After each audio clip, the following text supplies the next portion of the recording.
Tingnan natin kung makakaya ko pag hilaw. Ang laki nung naano ko.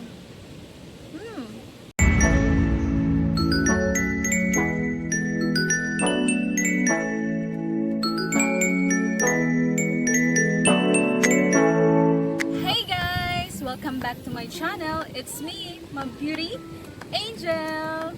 Ngayon guys, magkakaroon po tayo ng mukbang ng mga hilaw na gulay.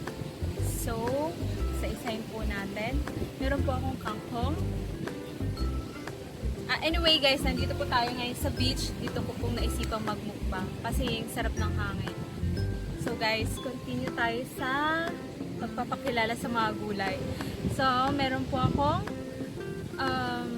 ampalaya. Then, talong na green. Meron din po akong sitaw. And talong na maliliit. And of course guys, meron tayong carrots.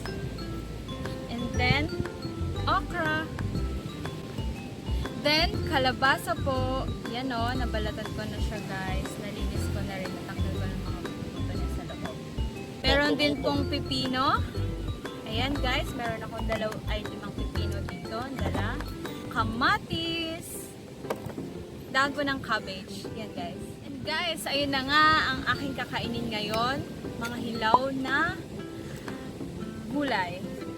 So, dahil mga hilaw at wala pong mga lasang gulay na ito, nagdala po ako ng bagoong.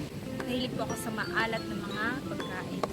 So, para magkalasa po, sasaw-saw natin siya. Ito po yung view natin ngayon dito sa beach.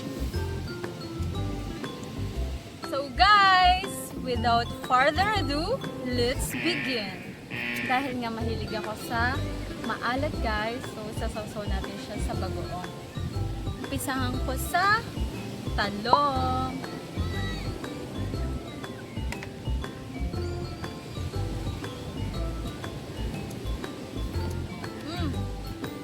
Okay naman. Okay naman siya guys.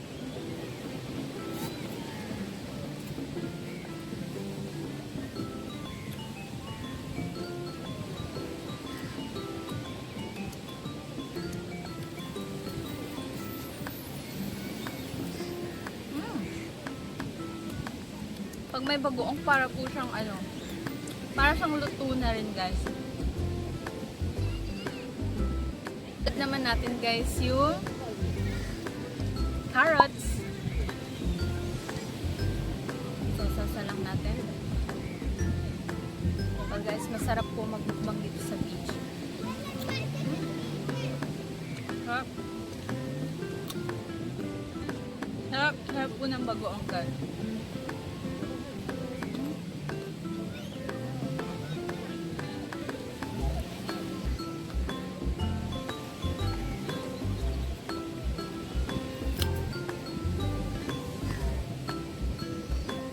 Sarap siya guys. So, ubusin ko ito mami. So, set aside muna natin. Next naman po yung okra. Yan yan. Sausaw sa bagoong. Sarap. Ang lutong.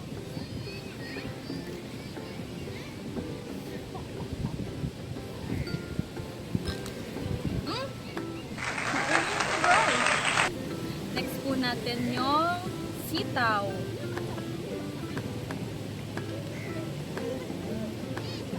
Sitaw guys. Hindi ko na siya hinati kasi ganun din naman. Sarap.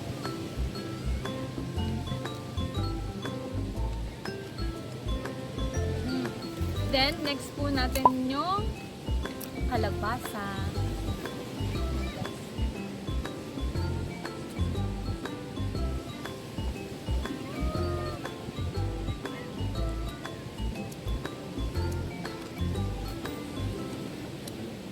Lutong. Para din siyang prutas guys. Ang lutong. carrots din po. Sausaw sa bagoong.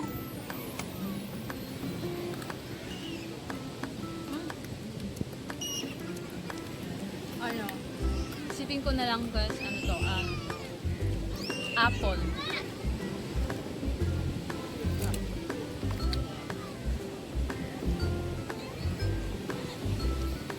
Talong na green.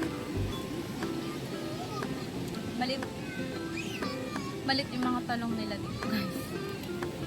So, sausaw po ulit. Sausaw po ulit natin sa bagoong para may lasa. Well, pag sinasawsaw siya sa bagoong guys, para siyang ano, pinakpit. Para siyang pinakpit na guys.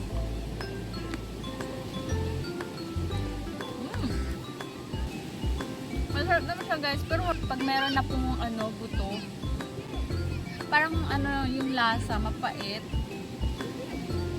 So, tikman ko ulit guys.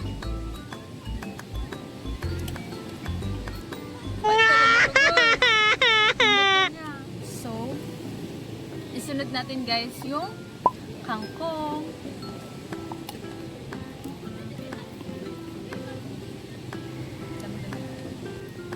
Sausaw natin sa bagoong. Sarap. Gusto ko siya. Gusto ko yung kangkong guys. Masarap din pala yung kangkong guys kahit hindi luto. Basta may bagoong. Basta may bagoong guys. Masarap siya. Sarap kangkong. So guys, meron po tayong natitirang tatlo.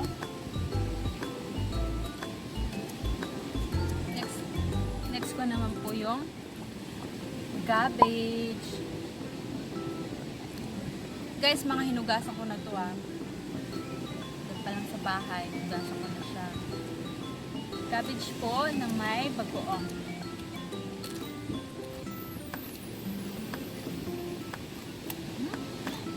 Ayos to. Ayos yung guys. Tapos yung lasa niya para din siyang prutas.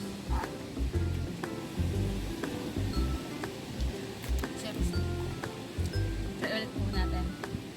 Sarap. Gusto ko yung ano din niya lasa. Yeah, more bagoong. So guys, isunod po natin yung ampalaya. Well, favorite ko tong ampalaya guys. Pero tingnan natin kung makakaya ko pag hilaw. Wala ko nung naano ko. Ano pa? Kapal siya guys, pero kaya naman. So guys, halos natikman na po natin lahat. Meron na lang pong dalawang natitira. Ang kamatis at ang cucumber. Isunod na po natin yung kamatis. Nalinisan ko na to guys nahugasan ko na siya pero hindi ko lang tinanggal yung kanyang dahon. So, isawsaw ko din siya guys sa bagoong.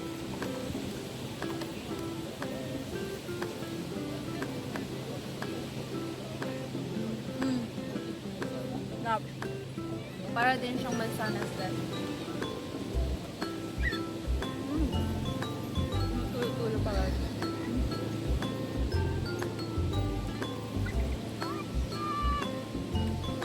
Sarap. Bagoong ulit.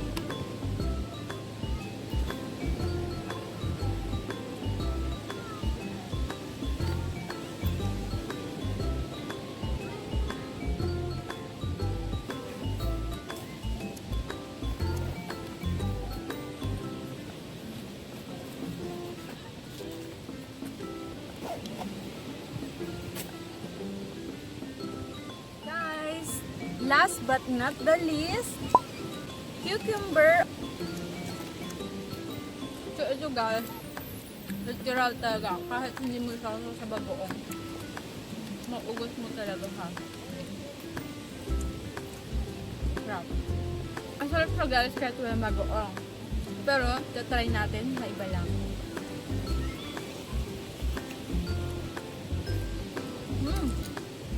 Sarap.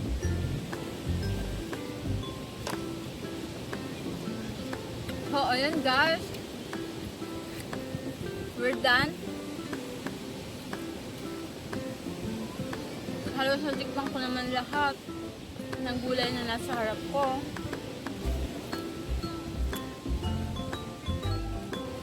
Okay guys, we're done. Mag-comment lang kayo guys kung gusto pa pong gumawa ako ng mga ganitong videos or mag-suggest po kung ano pa pong mga gandang video na pwede natin gawin.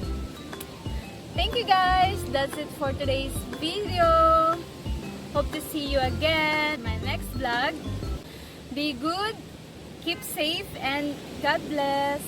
Bye guys!